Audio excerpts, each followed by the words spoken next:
Welcome back to Cognitive Processes. In Chapter 6, I'm going to be talking about retrieving memories from long-term storage.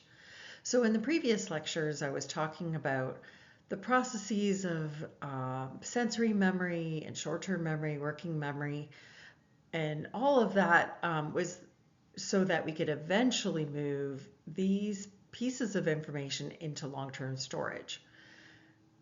Now we're going to talk about pulling that information out of long-term storage. How do we do that? How do you improve your ability to retrieve things from long-term memory? There's so much interesting research in this area, so let's begin. So first of all, capacity. Long-term memory capacity is virtually unlimited. There have been estimates, if you're 35 years old, probably there's 1 billion with a B bits of information that you can store in your long-term memory.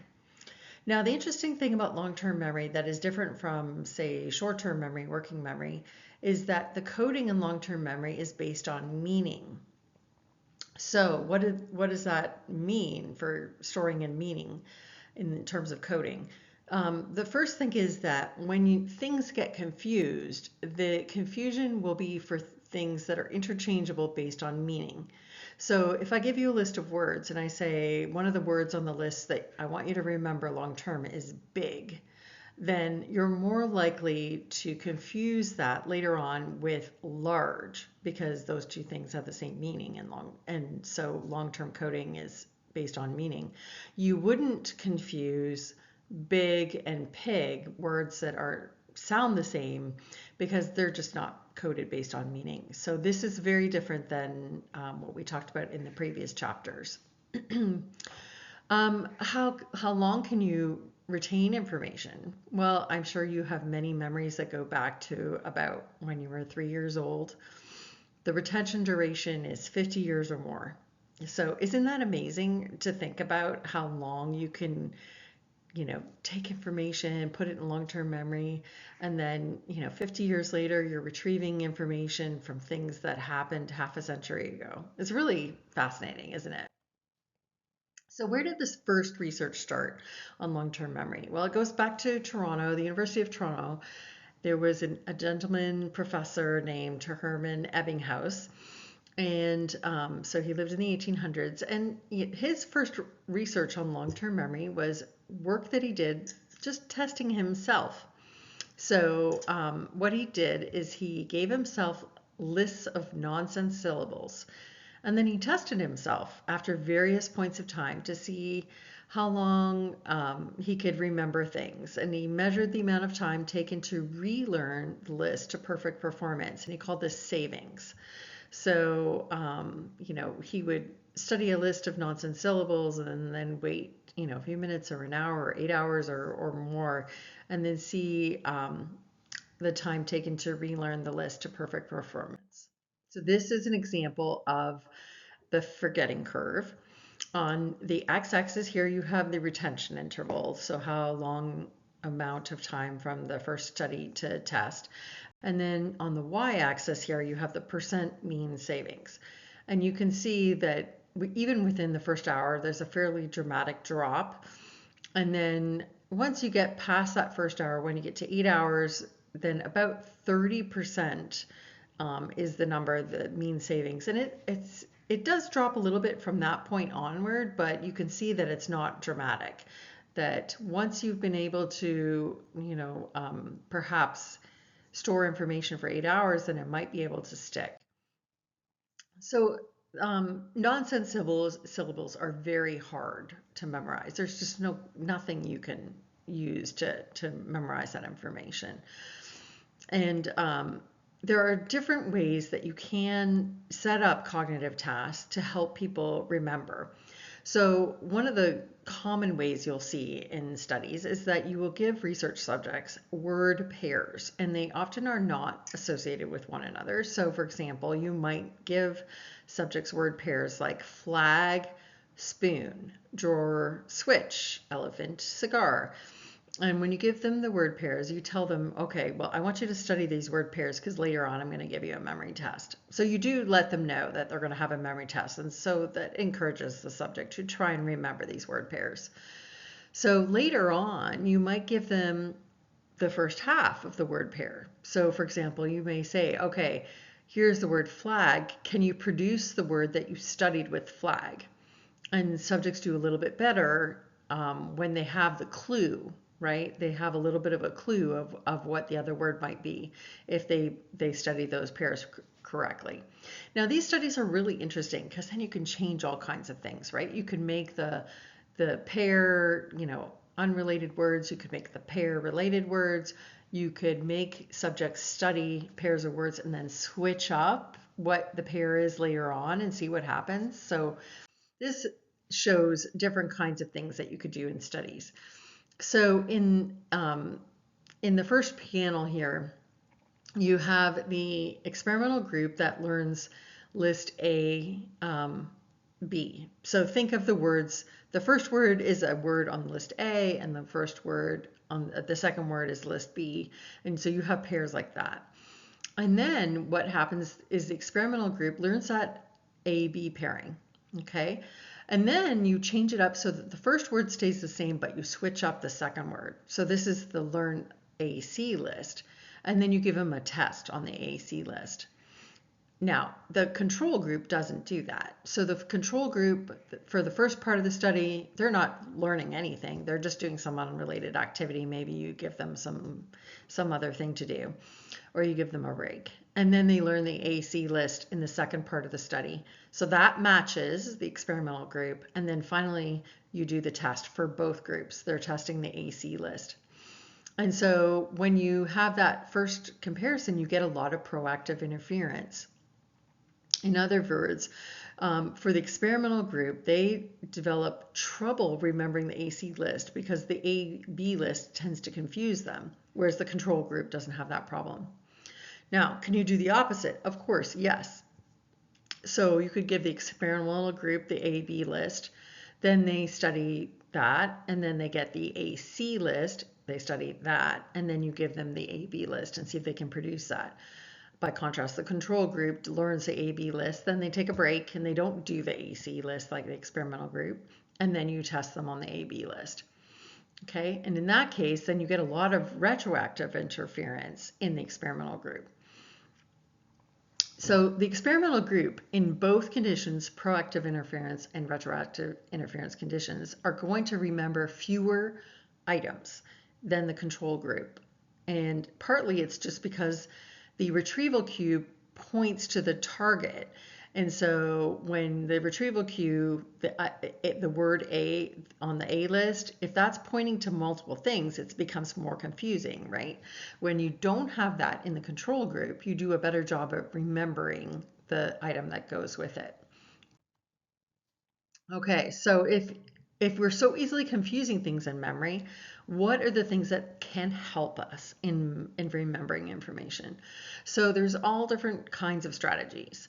Researchers have developed ways to help people remember information. So one of the ways is an interesting sort of idea. Researchers came up with this idea of the method of loci, where you visualize items you're trying to remember in locations on a familiar path. So if you're sitting in a classroom and you're walking to the cafeteria, there's probably certain things that you passed by on the trip. So you can think about, I exit the classroom and on the right is my elevator, so I pass that. And then on the left is the restroom, so I pass that. And then once I pass by the restroom, then I see the advising office, so I see that. And then once I get there to the end of the hall, I have a staircase. So I have these little landmarks. And so along my path that I know well, and that's important, is that the path should be something you do know well. Then you put the things you're trying to remember along the path. So you might say, I exit the classroom and I see the elevator. And then I think, oh, okay, well, elevator, let me remember eggs. So say you're doing a grocery list, so you remember eggs in the elevator. And then the next thing you see is the restroom, and you might think, oh, I need to buy toilet paper. So get that from the restroom. And then you go to the advising office and you decide that you're going to say, oh, maybe advisors drink coffee, so I'm going to pick up coffee. And so you add these little items along the list. And if you then go to the grocery store, you can mentally walk through your path and remember all the things on your list. Okay, so that's one technique. Another technique is interacting images, thinking about two things interacting. So, if you're thinking about eggs and toilet paper, you can have this grocery list. You could, have the method of loci, but you could also think about like, oh, I'm using the toilet paper to wipe up a carton of eggs that spilled, and what a mess that makes. And you have this visual image of this giant mess of eggs and toilet paper. So that's another technique. You can use the peg word method, where there's a way of just using different words like 1 is a bun, 2 is a shoe, 3 is a tree, and you add all these things to remember your list of words. You could use recoding, where you add extra words to help you remember something. If you've ever learned music, I'm sure all of you learned Every Good Boy Does Fine to learn the notes on the musical stuff, because nobody would remember that otherwise, right? It would be pretty hard to remember E, G, B, D, F. Not impossible, but it's a lot easier for kids to learn that when they're first learning how to read music by using the Good Boy Does Fine technique. That's called recoding it, where you add extra words.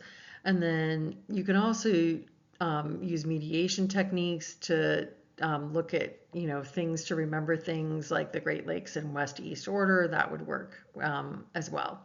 So all of these techniques are sometimes useful. The interesting thing is these days, we actually don't have to remember as many things. If you think about it, like when we go to the grocery store, I don't think anybody goes to the grocery store without a list. And partly it's this function of the fact that we all have phones now, right? So you could try and stretch your brain and try to remember, but a lot of times we don't because we just write it down. And it's interesting to think about what the cognitive implications of that are. If you go through life and you're not constantly testing your memory, like does it allow your memory to not be stretched and used in this way so that when you actually do have to memorize something, it's really difficult. Something to think about. Do you memorize things? Like think about that. Think about your day, or your usual habits. Do you have to test your memory regularly in anything except maybe when you're taking tests for classes? Okay, and what you can see is that on this graph here, with the different types of learning, the number of items recalled in proper sequence after 24 hours works better in some techniques than others. So if you just verbally rehearse something and say, okay, I'm just going to say my grocery list over and over and to myself, eggs, toilet paper, coffee. If you say those things over and over, after about a 24-hour delay, you might get one of those things on the list. But if you use the peg word system or you use interactive imagery or something like that, you might be able to remember 5 things. So it does help you remember things and then more effectively retrieve them later. So another technique that works really well, which is really interesting, is called encoding specificity. And we've all thought about this, probably maybe not in this great detail, but when you study something in one context and you retrieve it in the same context, you often have better recall than if you studied in one context and then you retrieve in a different context. You often have worse recall. So let's look at some examples of this. It's really kind of interesting findings. So imagine that you are studying lists of words and you can do the studying at the side of the pool, or you can go into the pool with scuba gear and study the words underwater. So in these two contexts, you are learning the information in very different situations, on the land versus in the water. And when researchers did this and then tested people later, what they found is that the number of words that they correctly recalled matched when the study and test conditions were the same. So if you studied on land and you did your test on land, you remembered a lot more words than if you studied on land and then were tested in the water. And then vice versa, it's not anything about being in the water that's the problem when you're doing the test, because if you studied underwater and then you did the test underwater, you did a lot better than if you studied underwater and then you did the test on land. In other words, how you study and how you are tested, if they match, you'll do better in terms of memory performance. So what does that mean? Well, context reinstatement is something that you can take advantage of. You just recreate the context present during learning, and that'll improve your memory.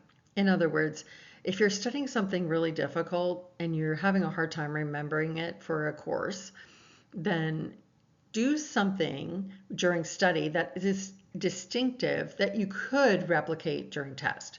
So for example, you say you're studying something that's really difficult, and so during study you do something like you eat a mint, so you have a unique, flavor in your mouth when you're studying that information. If you repeat that during test, when you're taking in the mint again and you're tasting the mint, then your brain is triggered like, oh, what was I learning around the time that I was also, doing, using the mint and tasting the mint, and that will help you remember the information better.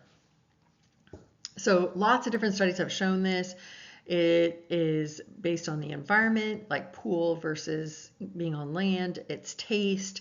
It's even state dependent. So if you study something while intoxicated or drunk, you're actually better able to remember it in the same condition, which would be intoxicated.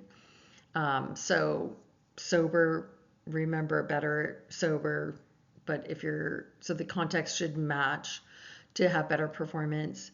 Even your mental state, like sometimes we have fluctuating mental state, right? Sometimes we're happy, sometimes we're sad, sometimes we're anxious, sometimes we're angry, and so when your mood matches from study to test, your performance will be better. So if you're sad when you're studying, make sure you're sad when you take the test. And if you're happy when studying, make sure you feel pretty happy when you're taking the test, and then you'll do better in terms of remembering more information. Also, one thing that really has been shown repeatedly in studies, and I'm sure you've heard this from teachers, since the beginning of doing school for yourself, is that you can't cram, right? And the reason that it doesn't work to cram information, try to learn everything for a test all at once, is that there is encoding variability that benefits memory performance.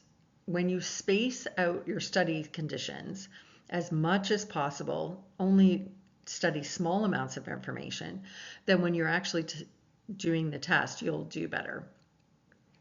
If you just do a block of studying, just say, I'm going to study for this exam and do, 4 hours at once, like good luck. You're first of all, it's very difficult to pay attention for long periods of time. Our attention span is fairly short, and so you can't pay attention for that period of time, but then you have all the interference that we just talked about. The proactive and retroactive interference starts playing a role.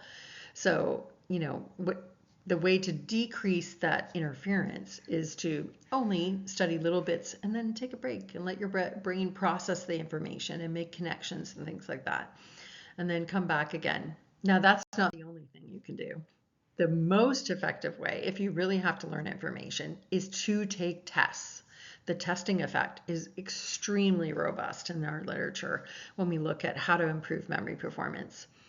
So imagine you have two groups. One group studies the material and they don't take a quiz and then they're later tested. The second group studies material and it takes a quiz. And what we find is that the second group that studied the material and was quizzed is not only going to show better performance than group one 2 days later, but even 2 weeks later.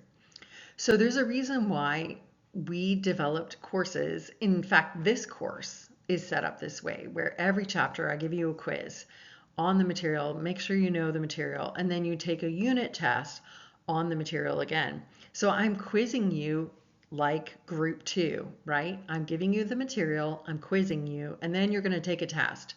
And that that really solidifies the information.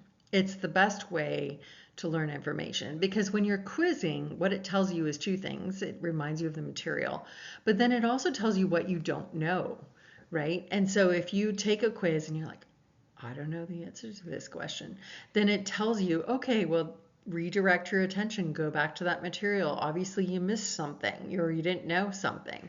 So it tells you where to allocate your effort. And so that is the most useful way for you to use your time, right? No point studying absolutely everything, especially if some of the information already is in your brain. Spend your time on the things that you don't know so that you can make sure that you really do know all the information. So the testing effect is really one of those uniquely wonderful contributions to education, showing repeatedly that we need to test students, we need to quiz students so they make sure that they know information. That's the most useful way to make sure we learn more things. Another really sort of fascinating thing is this idea of levels of processing. So I'm sure you've had this information. Sometimes you read a textbook and you read a paragraph or even a chapter, and then you realize, I didn't really take much in. I don't know what happened. I'm not really processing the information all that well. I read it, but it didn't sink in.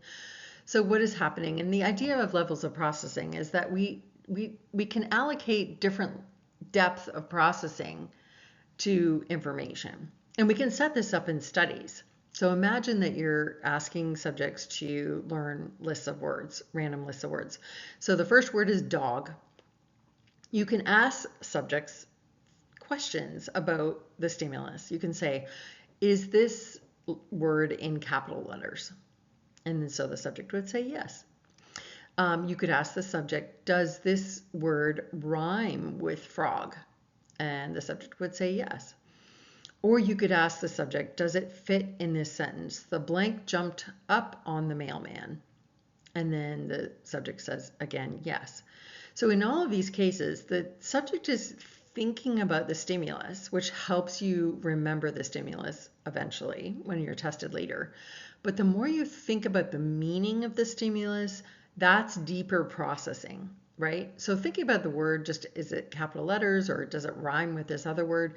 That's less deep than if you actually think if something fits in a sentence. That deeper processing leads to better recall. So that's why, similarly, if you're studying difficult information, we often would recommend that you write notes in the margin of your textbook. And when you're taking notes, try and jot down things that you've learned in other courses or try to connect things from earlier in the course. Or even just like make funny comments about lectures, things that, connect with your own life. Anything that you can do to get more deep into material, then you're more likely to remember it. Okay, so we've talked a lot about how we can process information more deeply and then get it from long-term memory. But now let's switch gears a little bit and talk about different kinds of long-term memory. We know partially that there are different kinds of long-term memory because there are different parts of the brain that are involved in retrieving information that is under these different areas. So let's talk about them briefly. So we have parts of our brain that are involved in semantic memory. Semantic memory meaning general knowledge. So if I ask you, what's a vehicle? What's a tool? Then I'm asking you information about semantic knowledge, that general knowledge. I'm not asking you what your current car that you drive, is, like what brand or whatever. I'm just asking you, like, what's a vehicle? That general overarching category. That's semantic memory. Episodic memory, by contrast, is events in which you've participated. So if I say, what's the car you're driving right now? Then you're going to think about the car that you own currently. Or I could ask you about the car that you owned as your first car. Maybe you've had multiple cars, and what was the brand of the first car you owned? Or more specifically, episodic events are are really specific things in which you participated in. Like, for example, have you ever been on vacation to Florida? What and where and when was that trip? You can tell me a bunch of details about that. So you have semantic memory, you have episodic memory. Those are very different things, and they actually are located in different parts of the brain, because when you have patients who have strokes or they have degenerative dementias or something like that, sometimes a patient will lose semantic memory. So we say they have semantic dementia, or they'll lose episodic memory, for example, with Alzheimer's disease. And so one may be preserved, the other one may be lost. There's also explicit memory, which is the consciously recollected information where you really do have a detailed memory. So if I asked you, when the last time you went grocery shopping, did you buy chocolate?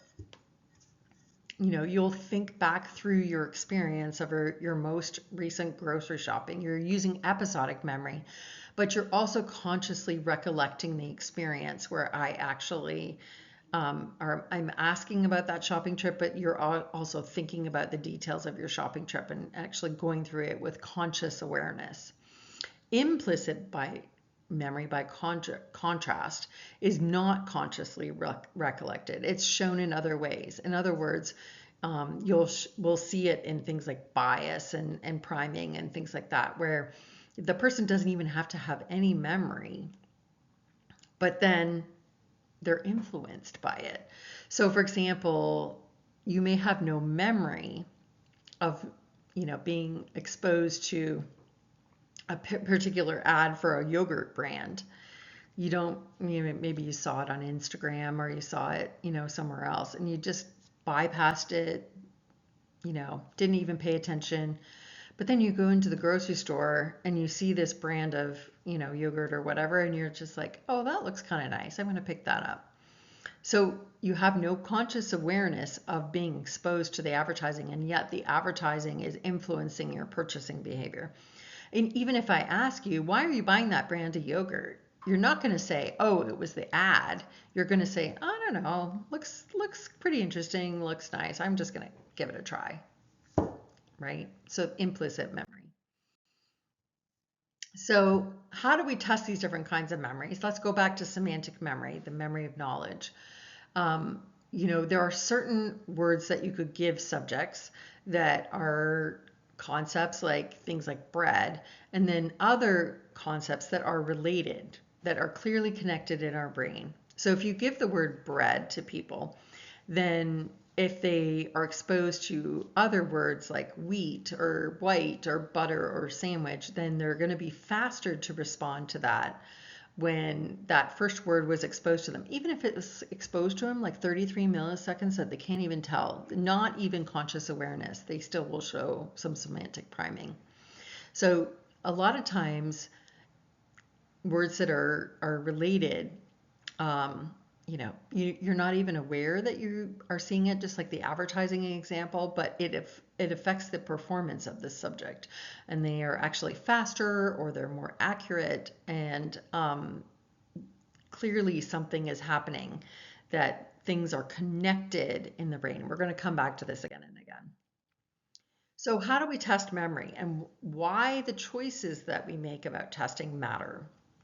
So probably the most difficult way for a subject when we test memory is we do recall testing. So when you have recall testing, we ask people, okay, here's a list of words. I want you to remember this list of words, and then you come back later and you give them a piece of paper and you say, write down all the words that I told you to study.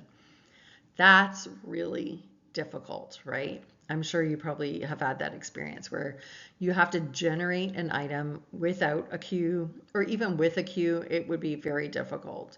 So anytime we ask questions like, what was the name of the restaurant that we went to last, or things like that, you have to search through your memory.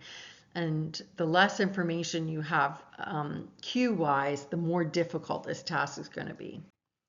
It's easier to do something that's like recognition. And recognition is deciding if an item is the right one. So when you take a multiple choice test and you're given 4 options for a question, This is a recognition test. Is this the name of the restaurant that we went to last? And you give a list of possible options, and the person says, oh, that's the correct one, and the other three are incorrect. That's a recognition task. So why is this easier? Well, if you have source memory available, then recognition responses are similar in mechanism to recall. Like, yes, I saw this word before. In other cases, recognition responses are based more on feelings of familiarity, right? So think about this, going back to the restaurant example. So the last restaurant you went to, you can't, based on straight recall, remember the name. But if I give you 4 different names of restaurants, you could immediately say among the 4 choices, oh, of course it's that one. When you see the name, then it makes sense. You're like, yes, absolutely, that's the name. So that's source memory. You really do remember the name. You just had trouble retrieving it without any cues. But it's also possible I give you the list of 4 names and you're like, I don't know. Like, I think this one seems the most familiar.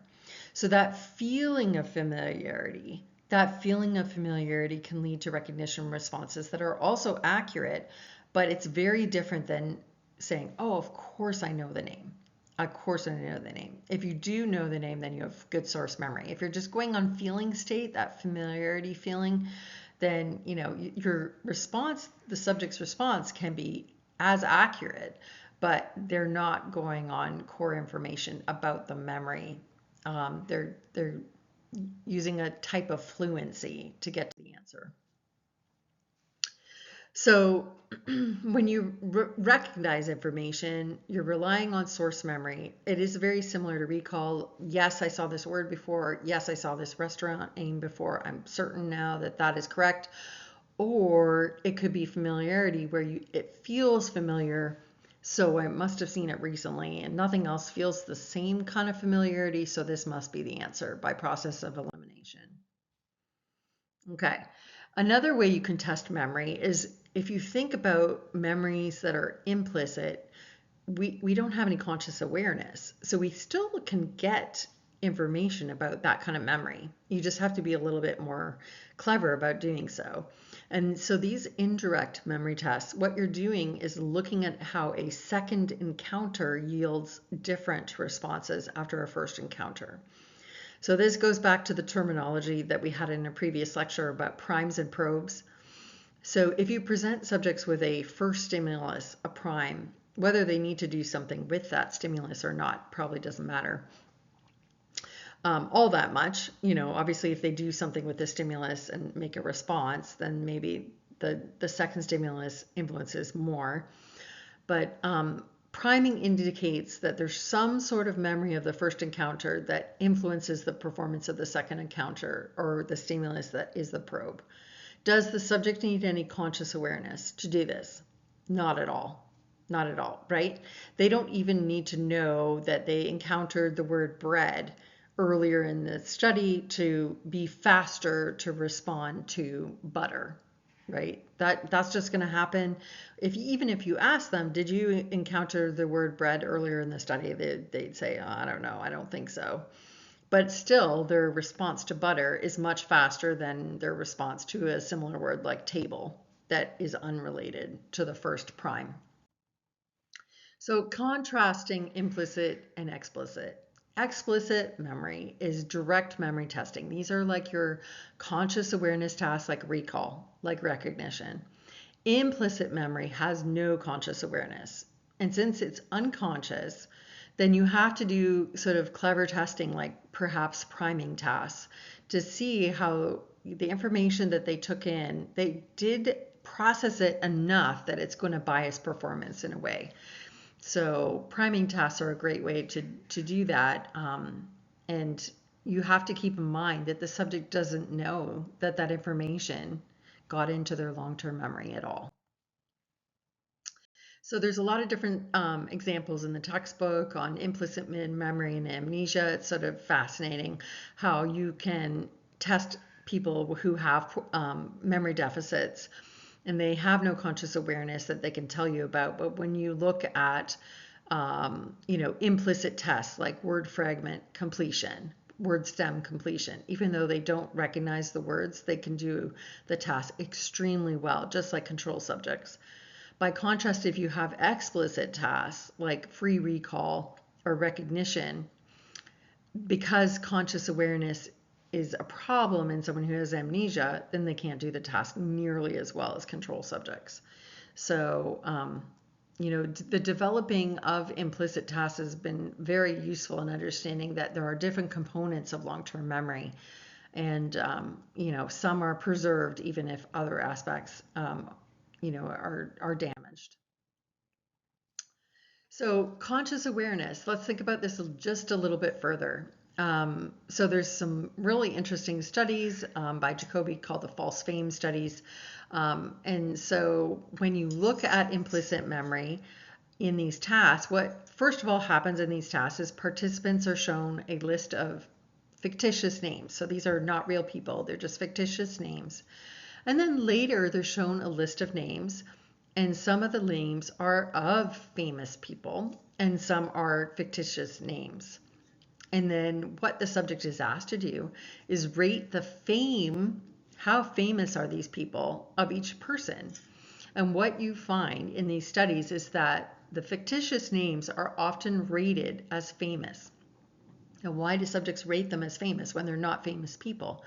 Well, they feel familiar, right? That feeling of familiarity is leading to a judgment of fame for a subject, because that feeling of familiarity leads them to think that, oh, this name sounds familiar. It must be a famous person, right? Now, how much can you extend this? Well, Ian Begg, in a bunch of studies, showed that illusion of truth, which is, seems again like something that you couldn't be able to change in a study, is actually very modifiable in a study, just like the false fame study. So the effect of implicit memory, in which claims that are familiar end up seeming more plausible. So in one study, for example, the illusion of truth effect, statements heard before, even those that had been labeled as false, were later judged as more credible than never heard sentences. In other words, you can present information to people and they know it's wrong. They know the information is wrong. And then later on in the study, you present the information again, and then they're like, oh, well, that feels familiar. Maybe it is a truthful statement. So, the more you present false information, then it turns into truth.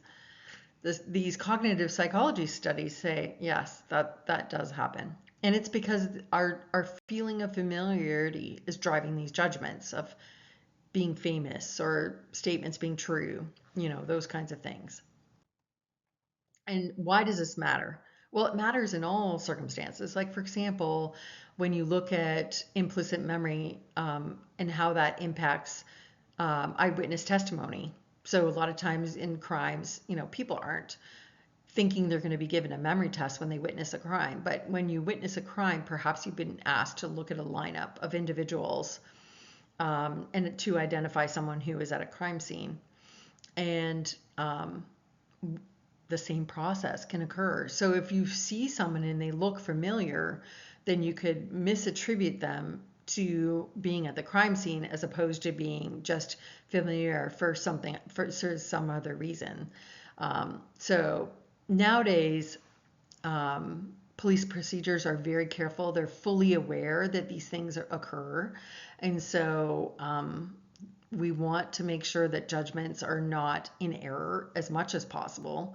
And so relying on familiarity has to be considered as part of that decision-making process. You don't want to, lead witnesses with leading statements and things like that. You want to be very, very careful so that you don't modify the memory for the information as much as possible. And we'll talk about this again and again in the class. So people may be influenced by memories that they are not aware of. It's really interesting to think about this idea that conscious awareness is only part of what we are doing when we process information. Cognitive psychology is not only about the conscious, it's also about what is happening below the surface in the unconscious, where we're not aware of what's going on. So we can have familiarity with information and not realize why something feels familiar because we don't have any episodic memory. And we may be influenced by things without a feeling of familiarity. So it kind of adds the question, doesn't it? That everything that you expose yourself to in life, through media, through, all kinds of just exposure to things, whether you are aware of it or not, it's influencing you. And so then it asks the question, is it influencing you in a positive way or a negative way? Everything that you're exposing yourself to probably is changing, the processing of information that you're taking in, and eventually maybe changing how you respond to information later when you're retrieving from memory. So implicit memory involves processing fluency. This is kind of a theme that we really need to think about when we're thinking about implicit memory. When we have ease of processing or processing feels fast, then we recognize things more easily. People are more sensitive to degree of processing fluency, even if we're not really aware of it.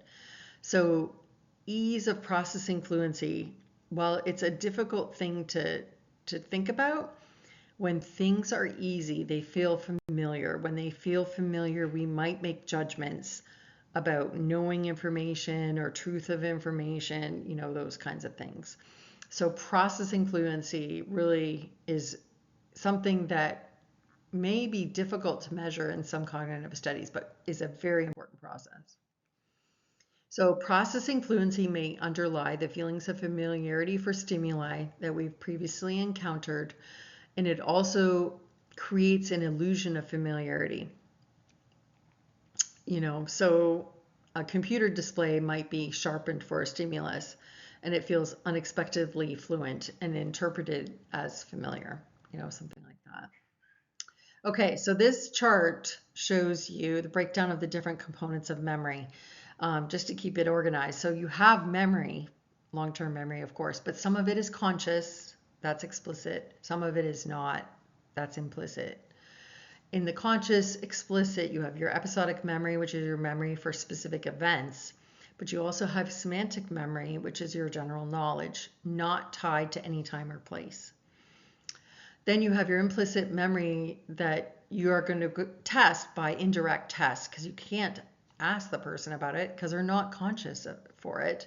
So you might ask things like procedural memory, like how to do something, memory for skills, or you look at priming, changes in perception and belief caused by previous experience, even if you don't recognize where the stimulus came from. Perceptual learning, where you have recalibration of perceptual systems as a result of experience. And then also even classical conditioning, that doesn't need conscious awareness either. Okay, what about declarative versus procedural memory?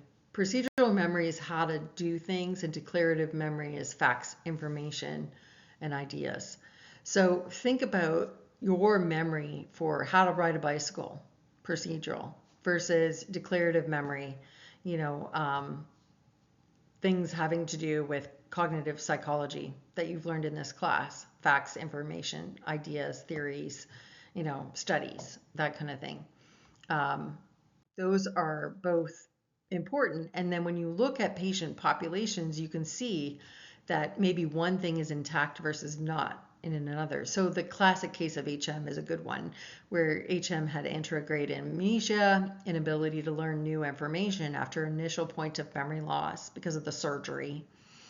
The old memories were left intact, but when you actually tested HM and looked at could HM learn anything new, consciously the answer was no.